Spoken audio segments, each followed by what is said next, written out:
Walang punad dati. Kaya lamang binago-bago dahil mas lamang ang malapit sa kusina sa mga nagdaang panahon. Now, to all of you here listening, and please send this to our fellow workers. Mag-apply kayo ng promotion. Based on merit ang promotion natin muli sa lungsod ng Maynila. Marami sa inyo dyan, alam ko natapakan ang paa ninyo.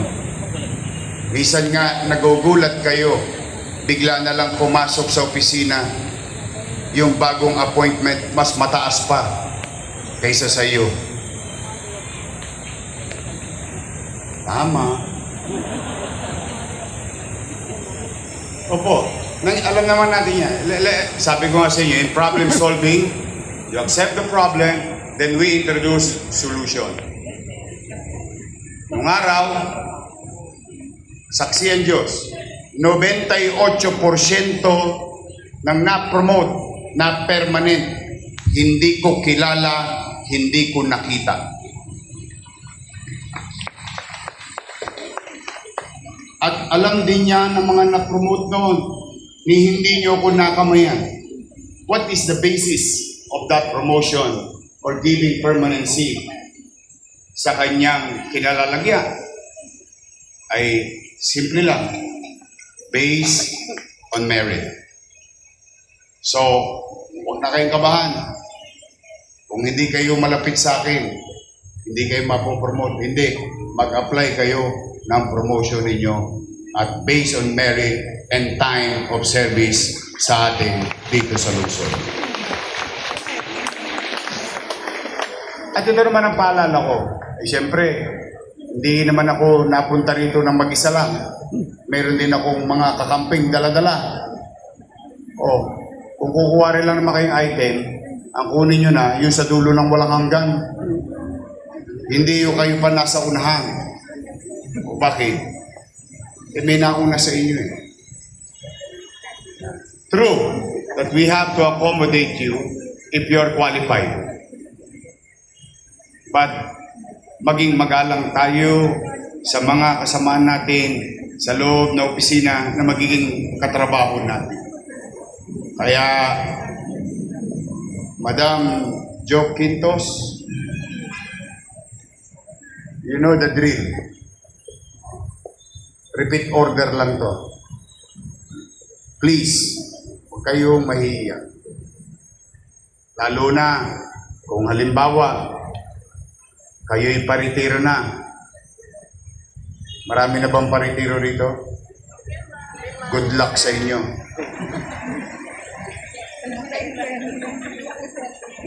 Kailangan kong bayaran ulit yung 200 million na utang ng GSIS.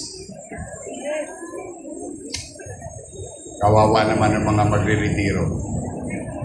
But na-resolve ako naman na yan dati. Halimbawa kayo magre-retiro. Meron kayong anak na qualify sa gobyerno. We will make priority of your family.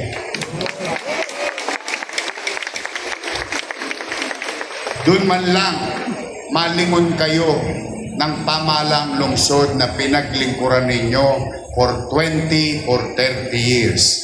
As a matter of gratitude, as long as they are qualified, they can do so. Yun man lang maipamana nyo sa kanila.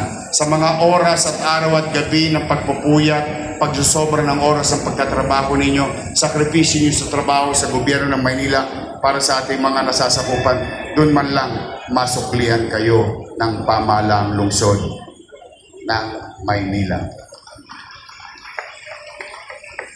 Sa MTPB, nako, magtino kayo. Siguro naman narinig na ng direktor ninyo na si Dennis Biahe. Ang traffic enforcement is traffic assistance. Hindi violation lagi ang hinahanap natin. Anyway, may huli o wala, may sweldo. Ang tanong lang naman, kailan? Opo, buti na sa umpisa pa lang, malaman nyo na. Sabi, di ba? Ang nagsasabi ng tapat, nagsasama ng? Oh, hindi ko alam kung aabot ang sweldo ninyo sa katapusan. Yes. That's how we are ruined. But don't worry, tulad ng sinabi ko kay Jazz, sabi ko, Jazz, basta tayo empleyado muna, bago kontraktor. She knows it naman from the beginning. And the good thing about Jazz, pro-employee rin si Jazz. So, lahat ng bimpo, pipigayin ko, makasweldo lang tayo sa katapusan. Para na tayo yung ano ngayon, minimum age earner, hand to mouth, may kita, may chicha. Ganun po ang sitwasyon natin. But don't worry, I don't want to ruin your week. I'm just trying to, state the facts that we are really in a fiscal ICU. To our people in Manila. So ulitin ko ang gusto kong makita, promotion, permanent. At Madam Jo, Consiel Jo, ayaw ko mapopromote, dala ng tagadala lang ng bag ni Ma'am. May director. And so, let's give merit and credit to those people who deserves to be promoted. Ngayon, sa ating bisita, may mga bisita tayo rito, may magdo-donate ng 2 motor. Mabasa sana kayo ng ulan, nang dumami pa kayo. Magandang Lunes, umpisa na ng pagbubukas. But now I'm going to address the people of Manila here. Let me take this opportunity to address our citizens. I assume 12:01 last Monday, facing chaotic filth like Smoky Mountain in most of our avenues and boulevards in the city. Hindi pa kasama dyan yung mga basura sa kanto ng iskinita at bahay ninyo.